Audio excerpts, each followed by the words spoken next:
up the champagne, pop. It's my house, come on, turn it up. Welcome to another edition of Wings Weekly. Jay Klein Connect here, along with head coach Scott Langer.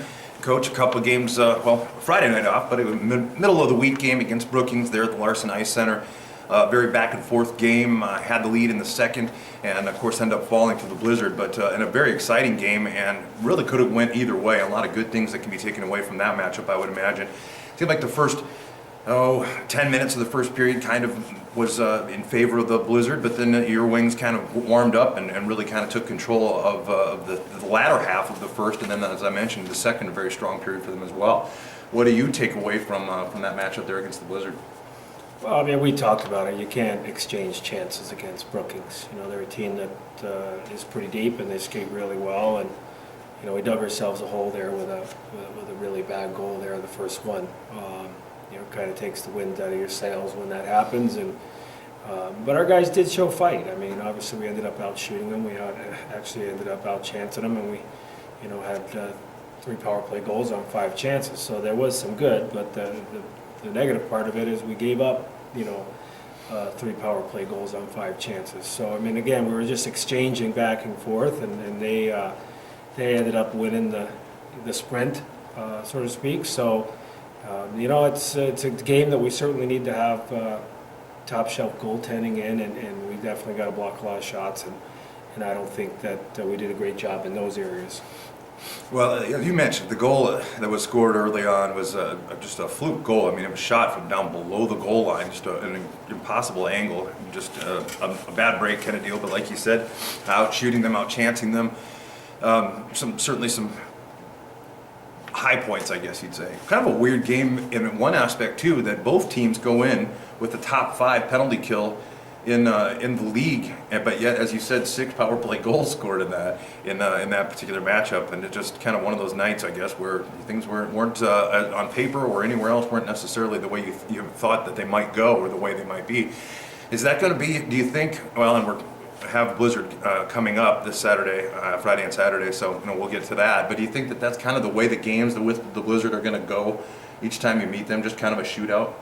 No, I mean, we don't have a chance to win that game Yeah. if we exchange chances and it's back and forth. It's just not smart hockey, and that's not the way we're built. You know, we're built to slow them down on their rushes against us, and to put a stop to some of their chances and bottle them up a little bit, and you know, be a little opportunistic on our chances for. And you know, there hasn't been a game this year that we were really able to run and gun with any team. And I just don't think that's the way we play, and I don't think that's a good hockey game. You know, that might be the way they want to play, but we can't get sucked into that type of game.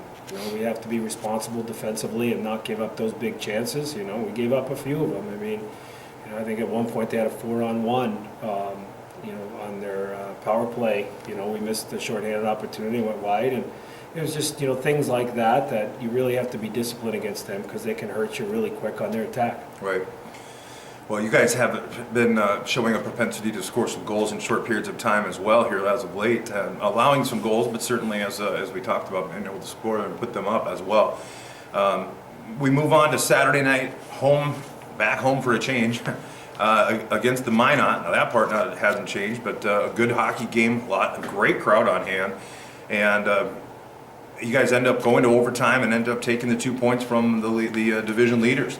And some positives there too, some big hits. Colin Raver dropping the mitts and taking on one of the Minot skaters, and that sure got the crowd going, and certainly you know, that gets the team fired up a little bit too. So a good matchup Saturday night. You end up with the win against a very good hockey team. What do you take away from Saturday? Well, I mean, we just kind of didn't let them breathe from the drop of the puck. We were ready. You know, we talked about it, that we have to be more prepared as a team, especially coming off that Brookings start. That we have to be ready from the drop of the puck and be ready to compete, and we did. You know, we got a goal there early, and I thought we played really well in the first period. I think we outshot them 15-4 in the first, and definitely outchanced them. And for most of the game, we just didn't give a whole lot up, and you know, then it came to a questionable 5-minute major call against us, and we did a pretty decent job on the kill, all but, you know, a couple seconds there, and it ended up in the back of our net. But you know, it's it was good to see our guys come out and respond after the game in Brookings and play the top team in our division and do quite well. Yeah. Yeah, well, and again, on Saturday night, you talked about outshooting them, and I thought that was a pretty telling factor in the first, but then in the second, too, I think you guys had them doubled up, shots on goal and opportunities. There are a lot of in-zone play and some good scoring chances for sure.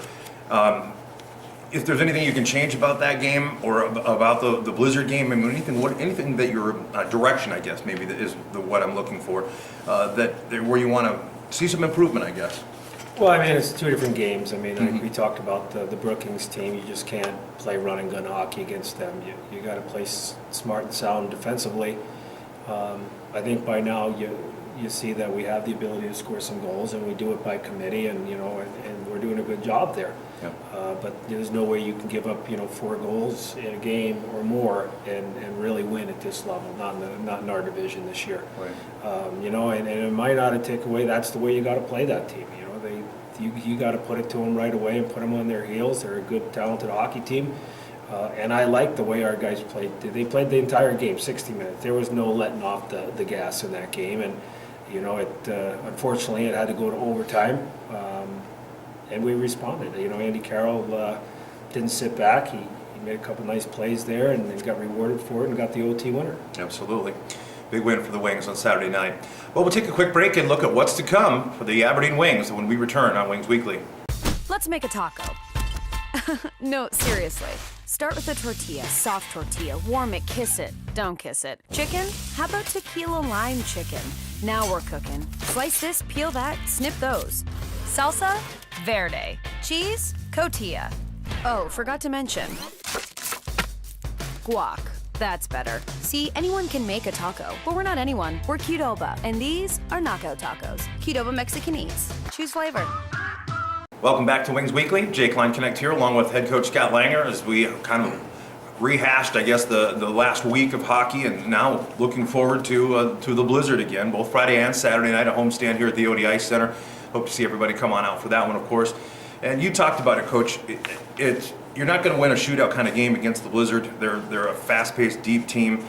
What can you do to slow them down and to keep them from playing the kind of game that they want to do, that they want to play? Yeah, I mean, well, you got to stick to your structure, and our structure's certainly come a long way since the beginning of the year. I mean, you look at just against Minot alone, how many pucks we turned over just by being where we were supposed to be. A month ago or so, we weren't there, and that puck was in the back of the net. So I mean, we've improved, and our guys have done a real good job of buying into our structure. And I just think you got to play our game plan and just play it well. And you can't take a whole lot of penalties against them. You have to be disciplined, and when you get an opportunity on the power play, you got to bury it. So I mean, this is a team that we've yet to beat, and we know that we have to beat them to crawl our way into a playoff spot. And I think these can be really 2 fun hockey games this weekend, and we're certainly looking forward to it. Yeah. Well, will you have your full complement of players? How's the health of everybody? And will you have everybody available, I guess? Yeah, I mean, health-wise, we'll be fine. We're going to wait and see what comes about the Riley Murphy hit. So we won't know that until probably Wednesday, whether we're going to be short man or not. But based on how things have gone this season, we'll probably be short a player. But you have to do what you got to do, and the next guy's just got to step up, and that's just part of having a 23-man roster, is that there's guys that are going to go down and guys that are going to get suspended, especially the way we play. And I just believe that we could still get it done with the guys that we have remaining. We have a pretty solid group, and when they're playing their game, they're good. Yeah, definitely. Well, again, we talked about it. Blizzard Friday and Saturday night. What does the week of practice look like for the Aberdeen Wings? Do you keep working on that discipline and on that structure, or do you are there some things that Brookings throws at you that you can kind of make some adjustments and things that you work on during the week? Yeah, I mean, a little of both. I Yeah. mean, I think you have to continue to get better at the things that you do structurally, and there's things that you have to be prepared for that Brookings is very good at. And the fortunate part of this week is that we get the same opponent twice, which is not very normal for this division. Yeah. So we can just focus on the one team, and that's what we'll do throughout the week. All right. Well, again, folks, 7:15 puck drop here at the ODI Center against the Brookings Blizzard, both Friday and Saturday night. Friday night, the corporate sponsor is Pioneer Seed Free Kids Friday. Kids 12 and under get in free with the purchase of an adult ticket at the door. And the always popular Skate with the Wings after the game on Friday night. Saturday night, $15 corporate bar stool seats upstairs are available by calling Aaron at 605-380-5852. And it's the Christmas Food Toy Drive. Bring a non-perishable food item or an unopened toy and receive $2 off admission at the door. Items will be donated to a local food pantry to help with the holiday season. Well, that'll pretty much wrap it up for this week's Wings Weekly. Thanks for watching.